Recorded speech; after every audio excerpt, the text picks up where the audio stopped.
Hi, I'm John Forde. Welcome to the St. Paul Forum. This week I'll be speaking with State Representative Alice Hausman about the state of current political affairs.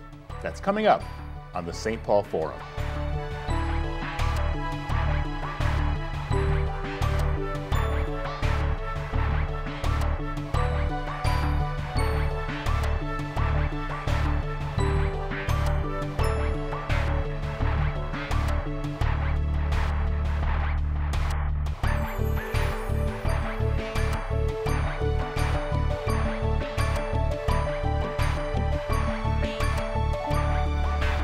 Welcome to the St. Paul Forum. I'm John Forde.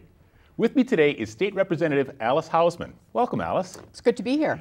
You are at District 66A or B or B or A, or tell us how it's changing. I'm B going to A. B going to A. It's because regressing. of redistricting, they sometimes reassign names of districts, and I, until the end of the year, am 66B, and then I become 66A. Okay.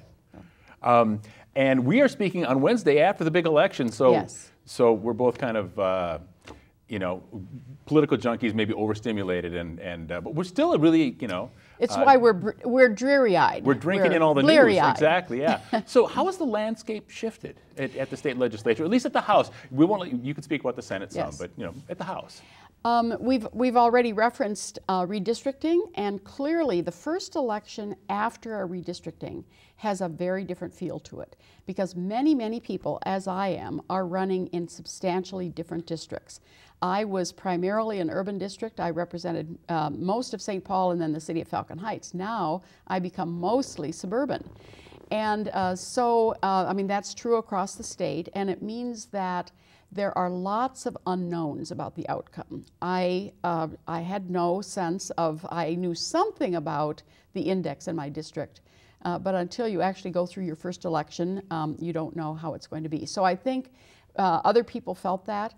I think the other thing that happened across the state, 2 years ago, there was a sea change. For the first time ever, the Senate fell into Republican hands as in terms of majority, as did the House. And I think there was an expectation on the part of the public that sent new people there. And I do believe it was low taxes, limited government. But many people around the state of Minnesota were surprised because they got a little more than that. And they got people who spent really a lot of time on social issues, the 2 constitutional amendments that we ended up with on the ballot yesterday. And because of the loss of those 2 amendments, they clearly don't reflect the majority of Minnesotans.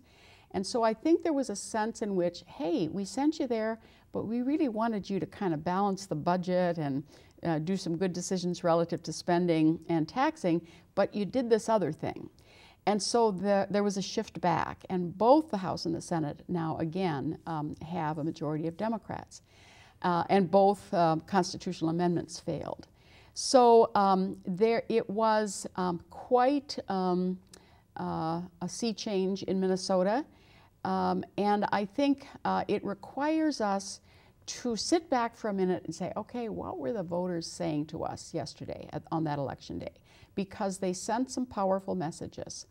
And if we govern well, the first thing we do is listen to the message that the voters sent us. It sounds like what you're saying is that there could be a danger of the Democrats overreaching now, almost as though the Republicans had overreached previously or perhaps misreached. Is that kind of what you're saying? Well, I think they expect us not to bicker, not to be caught in gridlock. I don't think they were happy with the special session, that long special session, because that felt like gridlock, and we heard that very often. They expect us to govern, they expect us to solve problems, and they expect us to deliver a balanced budget. Now, I've already had my conversation with Paul Thiessen, who is our caucus leader, and have said that I have a strong preference for having a very narrow and carefully arrived at agenda. I'm a big believer that you focus on priorities. You don't try to do everything and be everything to everybody. You try to say, what are those 2 or 3 or 4 priorities that are essential this year, that we believe will lead us to being a healthier state. And so we'll begin early. We have already our first caucus meeting scheduled. It does, when you're in the majority, you have the responsibility of governing, and we don't have a lot of time to get ready for the January session. So we have to use the time in November and December very well to have a lot of conversation, think about what the message was of the election, talk to one another, say, how are we going to solve the budget problem?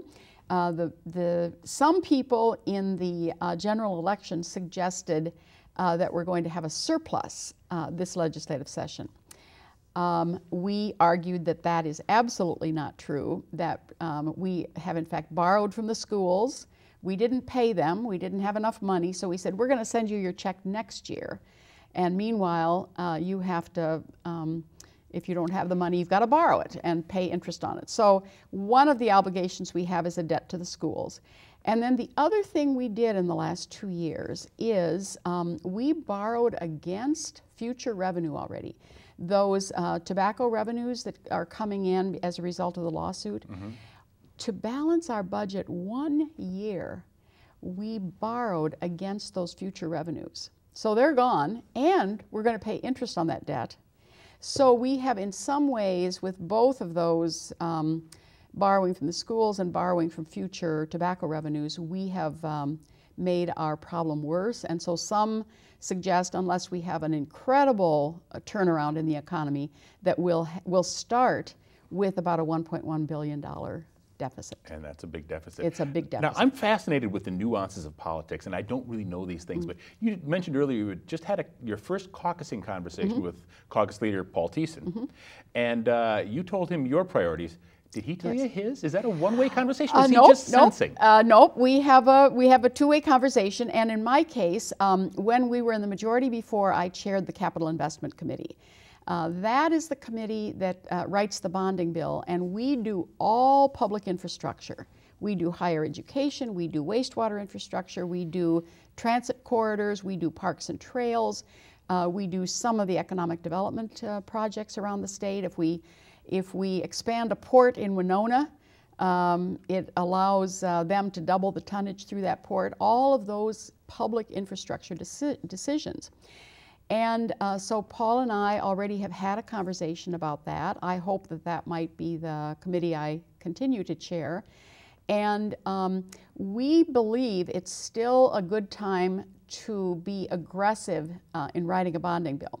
The state recently had a bond sale at the New York bond houses, and the winning bid was for an interest rate of 2.05%. It is practically free money to do all of those infrastructure projects. If we're building a research building at the University of Minnesota, or we're expanding wastewater infrastructure in Litchfield so that a dairy company can expand, if we do it now, the taxpayer dollar will go further.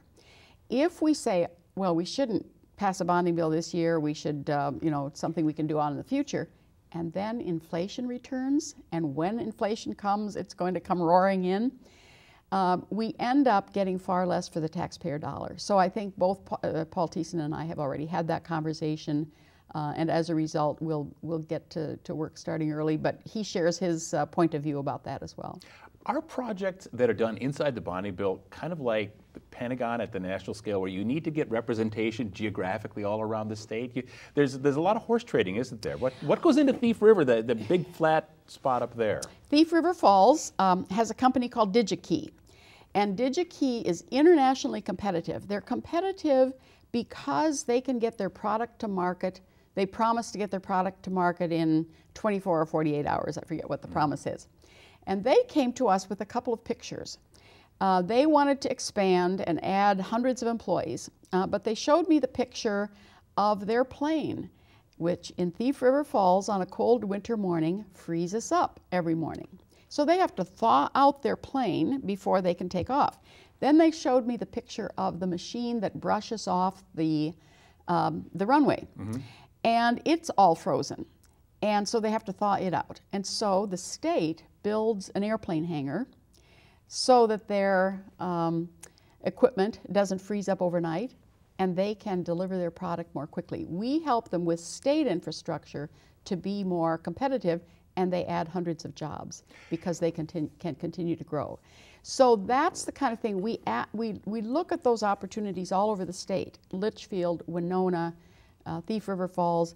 If I chair the committee and write the bill, what my caucus expects of me is that I'm going to be fair to everyone. The taxpayers all over the state are treated equally. And then you also want to ask yourself, what infrastructure has to be in place in order for the economy to thrive? The reason we do infrastructure is it has a direct economic payoff. That's why you do it. But you have to be deliberate about every one of those choices. And do you ever spend a lot of time proving it to people? You know, a lot of numeric outputs that we know this paid for itself, or can you just assert it and people accept that? Well, you know, I think if they approach it with an open mind, they accept it. The bonding bill has often become a political football. And I'll use the example of a few years ago, prior to the 2010 election. And there was a major project at Como Zoo. Now, Como Zoo attracts 2 million people a year. And I think most people would argue anything that attracts 2 million people a year probably has a fairly significant economic impact on the state and is a statewide significance. But because we were building new enclosures for polar bear and for primates, it's very easy to make fun of that in a campaign. And there were horrible attack ads on people for having voted for the bonding bill. Now, that was one line in a bonding bill that also builds wastewater infrastructure and local roads and bridges and all of those things that people want, flood mitigation. But they discover they can use one line to attack people in a campaign and make it a political issue. And then people get kind of scared about voting for that bonding bill. And with the bonding bill, you require a supermajority. Because we're taking on debt, it doesn't require a simple majority to pass the bill.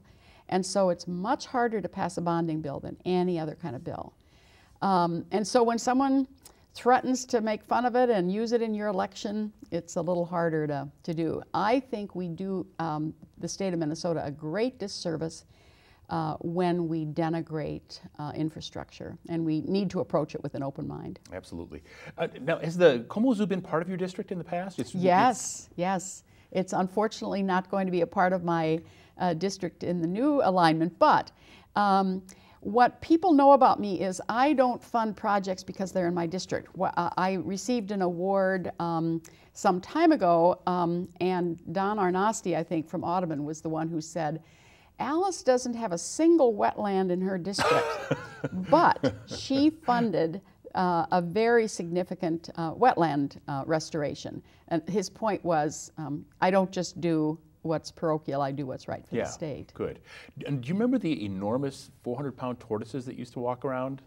At Como Zoo, At Como yes. Zoo. I remember riding them as a child. Mm-hmm. And my parents, unfortunately, never got a photo. I wish I'd had a photo of that.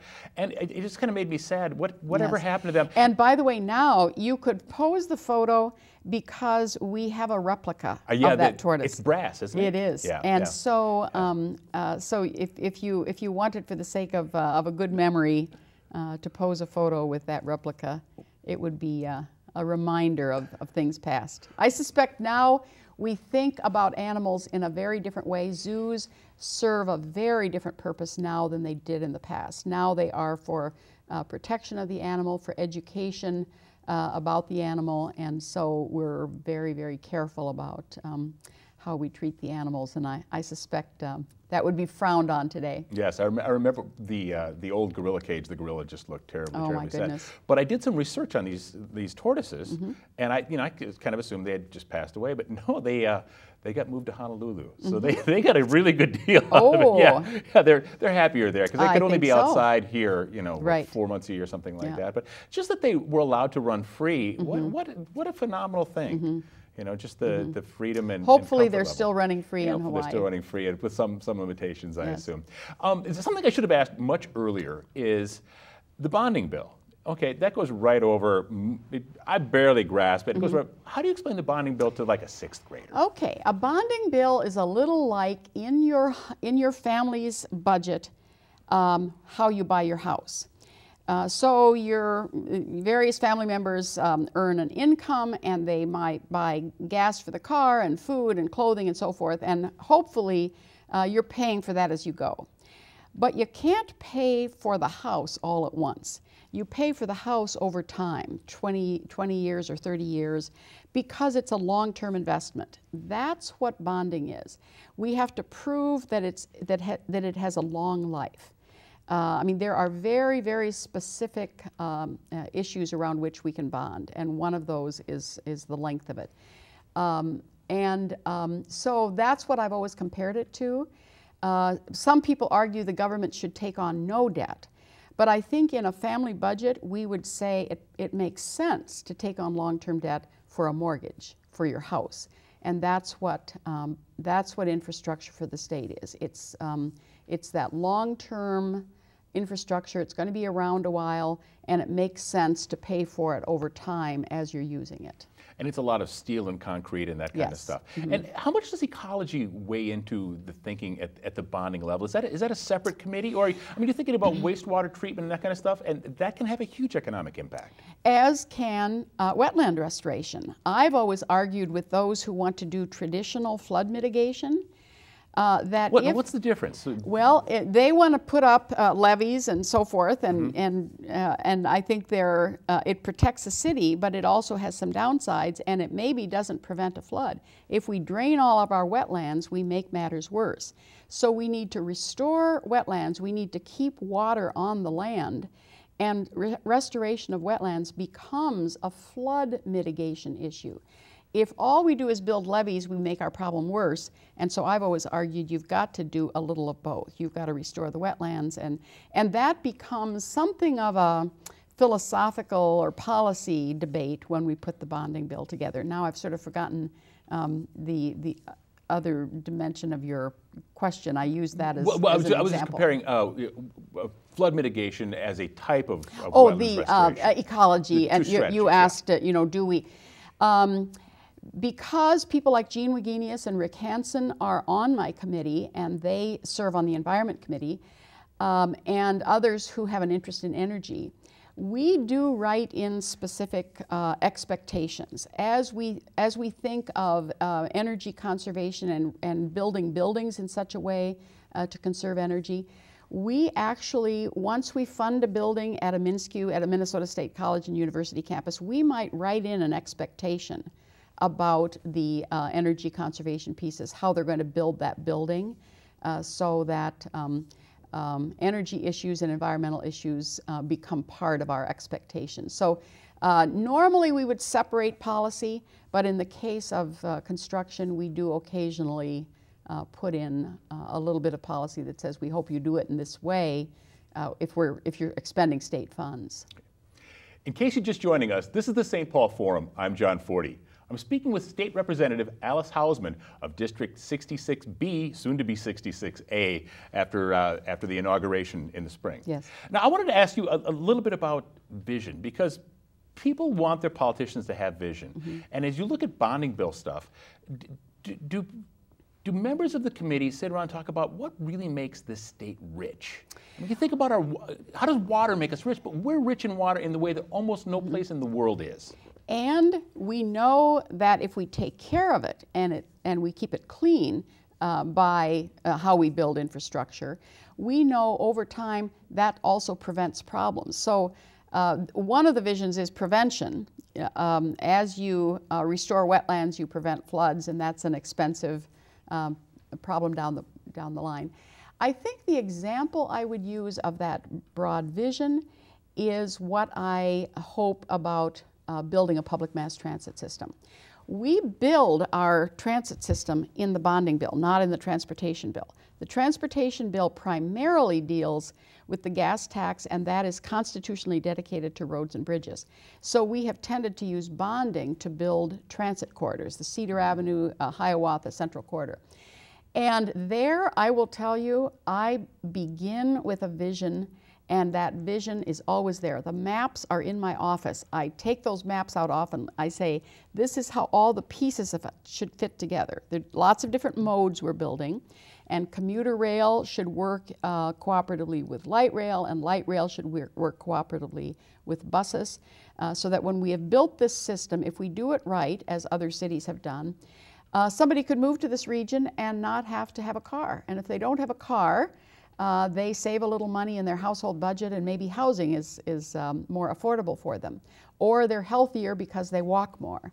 So there are, I think, a number of reasons why, in the case of that vision, what we do in public mass transit has to have that long-term vision or big picture feeling. So much is changing along the Green Line, the Central Corridor. A lot of stuff coming in, like the Creative Enterprise Zone. How's it all going to work out? I mean, what do you see happening? Clearly, there are people who are always looking at land use issues. You should never just build a public mass transit system without also thinking about land use and transit-oriented development. All of those pieces, again, just as mode works together, those development pieces and land use pieces have to work together with transit. So that's some of what you're seeing along the Green Line. We imagine that it will be a vibrant street. We hope that we save all of those incredible Asian businesses along there, all of the restaurants and the grocery stores. Construction is not easy for businesses, and that, I think, has been, for the businesses along the Central Corridor, the real challenge. The city has done, and Met Council have done, as much as they can, I think, to try to keep businesses afloat. But to help everyone in the region with a system that works, a few people bear the brunt during construction, and that's what you're seeing in construction of Central Corridor. Right across their toes. Yes, yes. But ultimately, it becomes something that keeps us competitive. The business community now knows it's essential for us to have transportation alternatives, including biking and walking, because they know all of their economic competitors all across the country are doing it. And when they attract business and industry, and when they attract those information and knowledge workers that they want to come here, this is one of those things that has to be in place. That transportation infrastructure that provides alternatives is something that workers look for. There's a little aside here. Okay. There's an old economy where workers would look for where is the manufacturing plant, where is the job, and move there. The new economy today, with this new worker, the knowledge worker, the information worker, whatever we call them, they look first across the country, where are the cultural amenities? Where are the physical amenities? That's where I want to live. And so I move there, and then I figure out how I make my living. It's a very different way that the new worker of today thinks about. It doesn't seem possible to us, but it's actually happening that way. But it requires us to not be afraid to invest in something like parks and trails, because they become part of the cultural amenity that draws the workers we want here. Okay. I'm sorry to say I don't know you well enough to know which topics we've not touched on. We've got about 3.5 minutes left. There's got to be something that you're dying to say. Well, I think the one thing that the public might be interested in knowing is, in December, I become president of the Midwest Council of State Governments. That is 11 Midwestern states and 4 Canadian provinces. And it is our professional group, and it's not just legislators, it's also some other constitutional officers and judiciary. When you're president, you get to name the convention cities. So, of course, I said, well, my choice is St. Paul. So next summer, in 2013, the convention for the Council of State Governments in the Upper Midwest will be in St. Paul. So in addition to writing a bonding bill, I'm going to be planning a convention and raising money so that we can hopefully sell this region as a wonderful place to come and learn and to be entertained. We'll have the opportunity to show off the Mississippi River and the Science Museum and the History Center and the Ordway, and of course the wonderful physical world we have here. It's going to be quite a year. It's going to be the year of the Hausman, isn't it? Yes. Yes, it's going to be very, very good. We do have 4 minutes left. Tell me about the Sierra Club Award.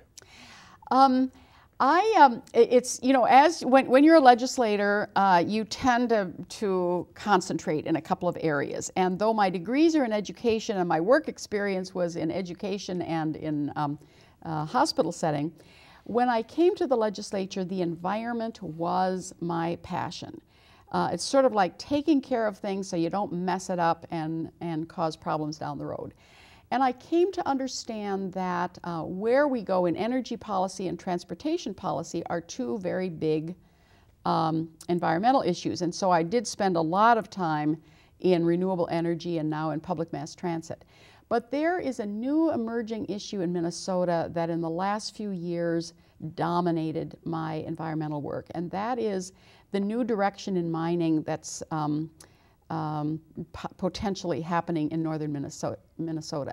Not the current kind of ferrous mining that goes on, but this is sulfide mining, copper, nickel, and what we've described as the problem, if you have the waste of the current kind of mining and water, rain and whatever washes over that waste, it turns to rust. But this new kind of mining, the copper nickel mining, when water washes over that waste, it turns to sulfuric acid. And so it begins to be a real threat to our water up there in northern Minnesota, where that is our resource that attracts people from all over the country and the world.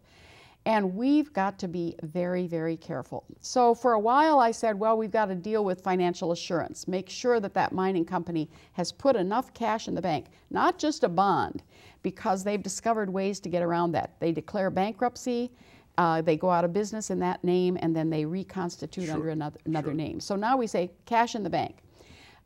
They've resisted that. We, this last year, introduced a bill that said we're going to do what Wisconsin did. We're going to pass a bill that says do it somewhere else first. When you prove you can do it safely, then you can do it in Minnesota. None of those have moved at the legislature. It's a very controversial issue because when people believe that something has an economic impact and will put people to work, they fight like heck. Push hard for it. But I contend that we do that at our peril if we don't first say we want to do it right. If we're going to do it, we don't want to destroy our natural resources because economically that will end up hurting us. And that's the hallmark of good stewardship. And unfortunately we're out of time, but I thank you for your stewardship. It was good to be here. And I thank you for being here. I've been speaking with State Representative Alice Hausman. This is the St. Paul Forum. We'll see you again next week.